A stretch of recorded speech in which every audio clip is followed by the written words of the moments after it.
Hey guys, welcome to this week's podcast episode. And I've got a fantastic guest for you today, Marie DeCosse.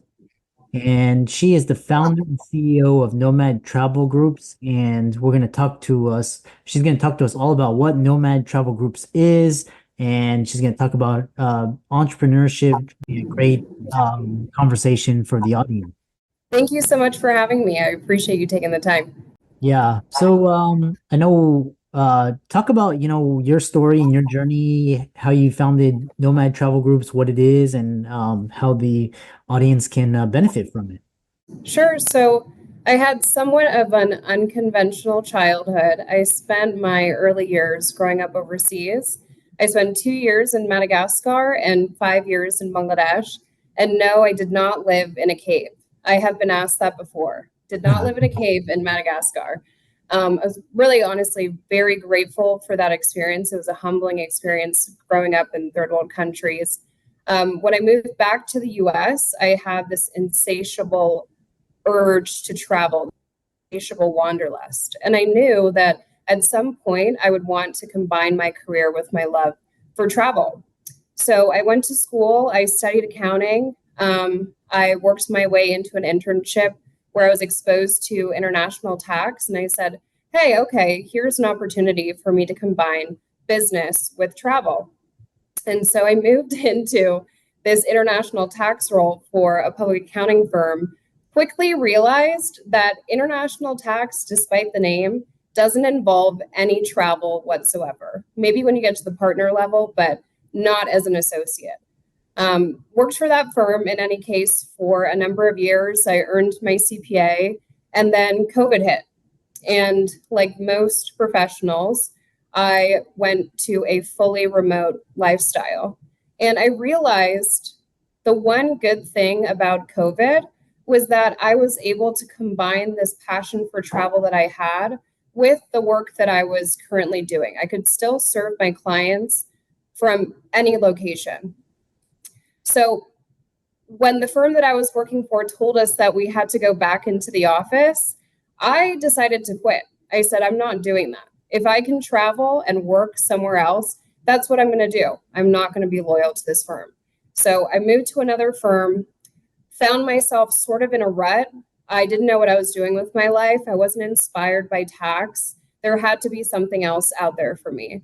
And so I did what I always do when I'm about to make a major life decision. I booked a trip with some girlfriends. We went to Saboga, Panama, which is this little island off the coast of Panama. I highly recommend to anybody who's adventurous and wants an off-the-cuff destination. And while we were sitting there on the beach, we were all sitting and we were reflecting about life and friendship and community. And we realized that there had to be a way for us to do this more often. The only barrier really was cost. I mean, we all know the cost of travel accommodation is rising drastically, and it has been for the past number of years. So I started researching the home exchange market. I realized there was an opportunity for me to enter the market with Nomad Travel Groups. Nomad is a home exchange service that is designed for everyone. It is not a members only platform. If you've heard of home exchange before, you probably know that most of the services operate on a members only basis. We don't do that. We also don't charge annual fees. What we do is we've introduced a unique community centric approach to home swapping that emphasizes security and encourages relationship and trust building. Yeah, which brings me to my next question. A lot of the audience out there, it sounds like how is it different than like Airbnb or VRBO? I think there's also like a new platform that just launched, Hello Landing, I think. But Yeah. how is it different? So Airbnb and VRBO operate in the short-term rental market. Our customers do not earn money off of listing their homes. Yes, they do get a cleaning fee payout, but it's not technically a short-term rental. It's like having a friend stay at your house as a guest, and then they give you some money for cleaning because you were nice enough to let them stay. We're taking that, really taking what has been operating in Facebook groups and hidden pages on Twitter or on Reddit, and just elevating it to a level where we're now bringing in security, we're bringing in background checks, and allowing this mechanism to happen and to happen regularly and not to only happen on a members only platform. Interesting.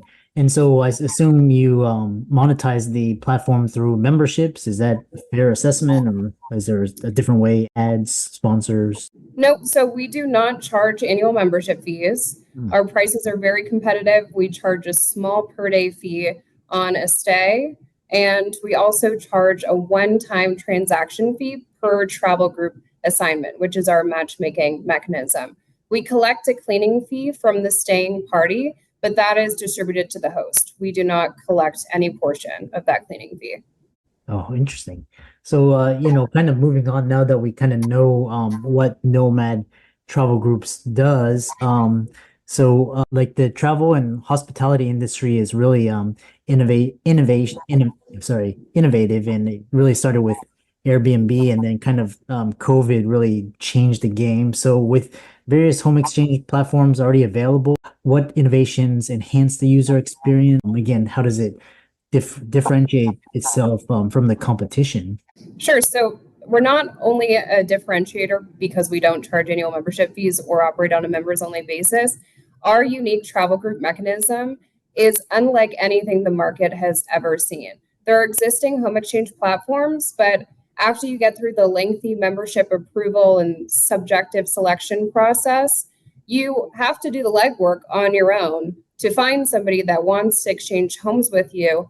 And then they add additional barriers where you can only do a direct swap. If you want to do a one-way swap, you have to list your home and then you have to build credits. It's just way too complicated. And so we studied the market, we listened to people's feedback on the existing platforms that are currently on the market, and realized that if we just assist our customers and match them with other customers who like their listing or who like the location that their listing is in, we're cutting out all of the work for them and we're doing it at an affordable cost.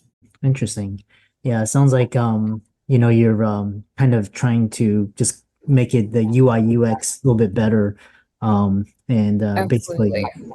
yeah. And then so kind of talk about, so a lot of these travel, there's a lot of technology now, and the role of technology. How does Nomad leverage technology to facilitate secure and enjoyable travel experiences? And how do you see technology playing in the future of travel and hospitality, especially AI?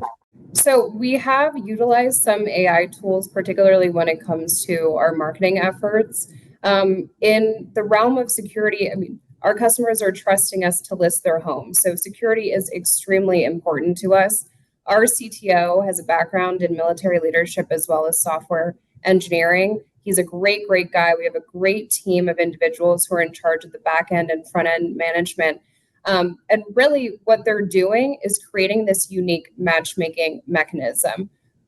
Right now, it's more of a manual process as we get to understand our customers, realize what their wants and needs are, and then it will be fully automated. It's almost like we're building the matchmaking that came from Hinge or that came from Tinder, but we're doing it on a level that's allowing our customers to engage in home swaps. It's relationship building plus home exchange.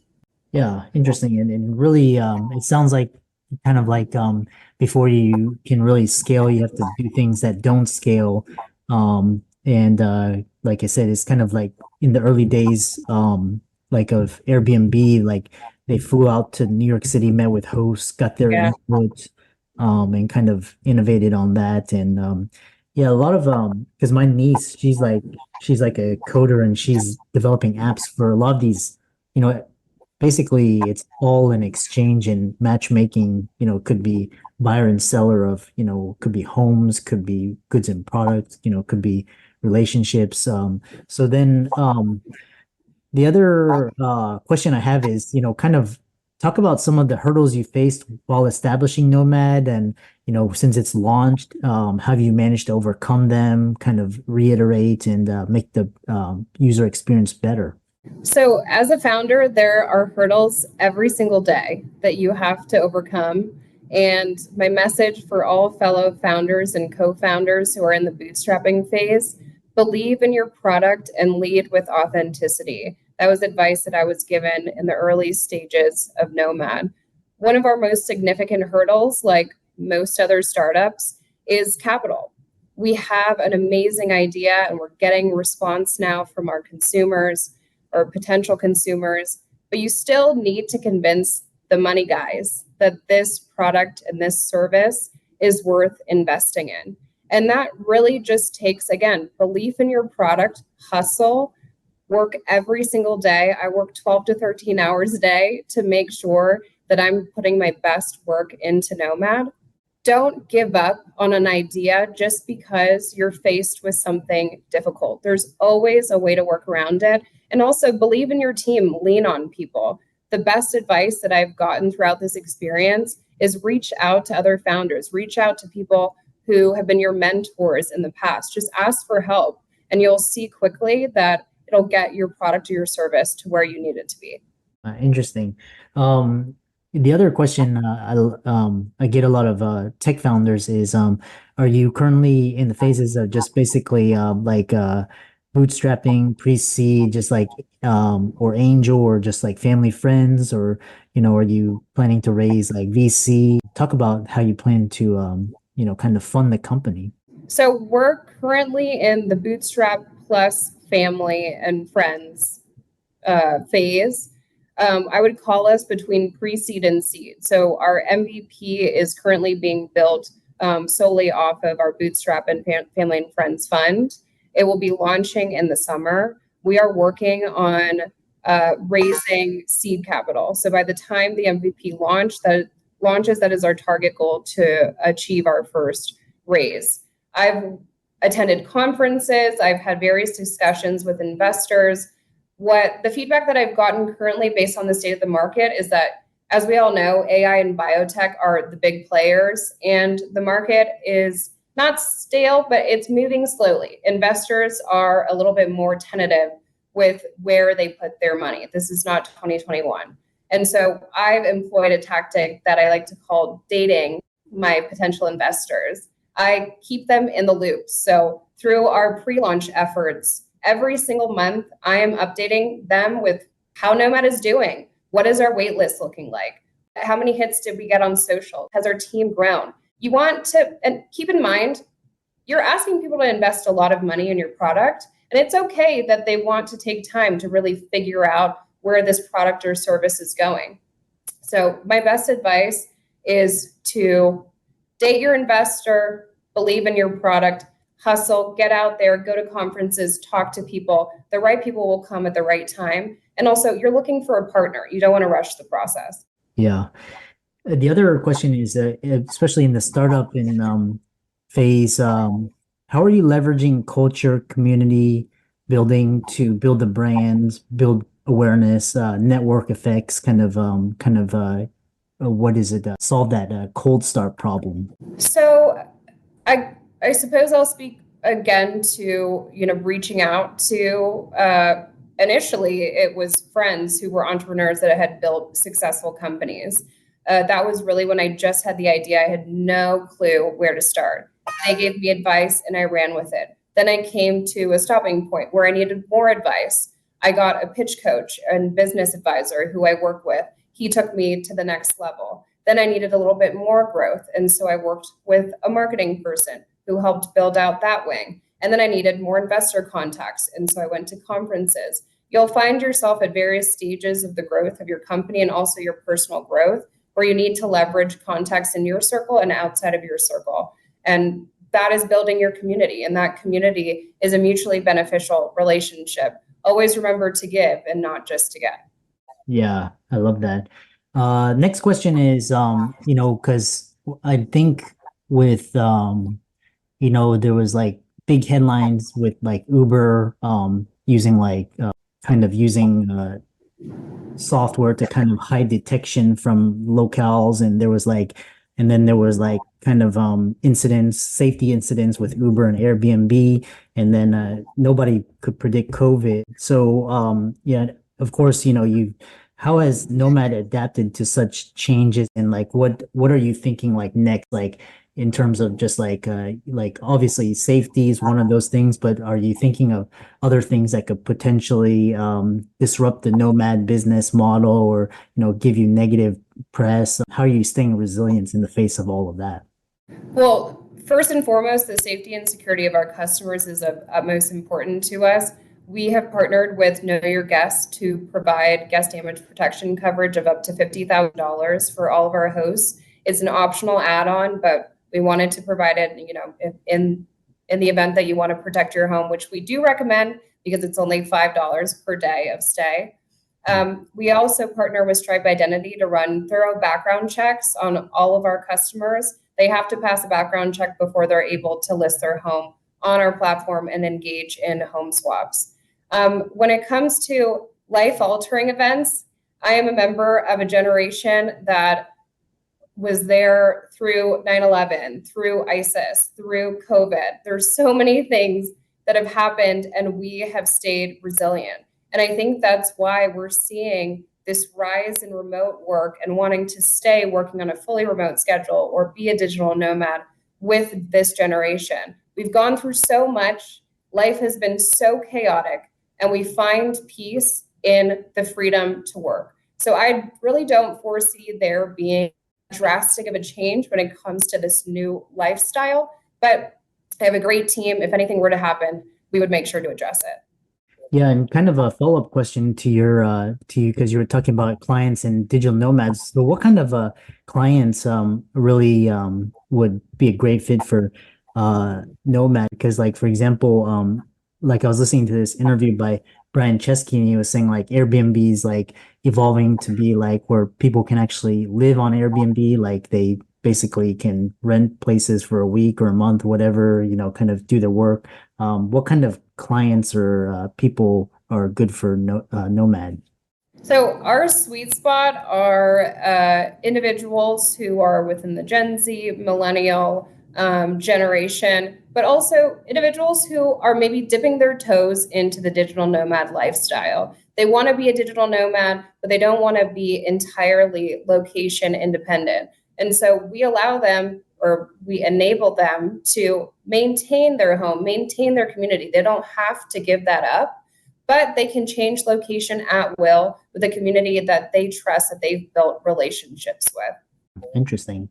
How can people find out more about it? Because like it looks like you've got a wait list and pre-launch, and you mentioned launches in the summer. How can people find out, check it out, and learn more about it? So pre-registration is live on wetravelnomad.com. We're on LinkedIn at Nomad Travel Groups, and we're also on Instagram and TikTok at We Travel Nomad. If you have any questions, please reach out to customer service at wetravelnomad.com. There's also a ton of facts and exciting features on our website that you can check out. Interesting. And like I said, I always love talking to startup founders and people, entrepreneurs trying to solve a particular problem in a niche. And so it's really interesting and a great conversation. And be sure to give Marie's socials a like and follow. Check out Nomad Travel. And thanks so much for coming on. Thank you so much for the time. I appreciate it.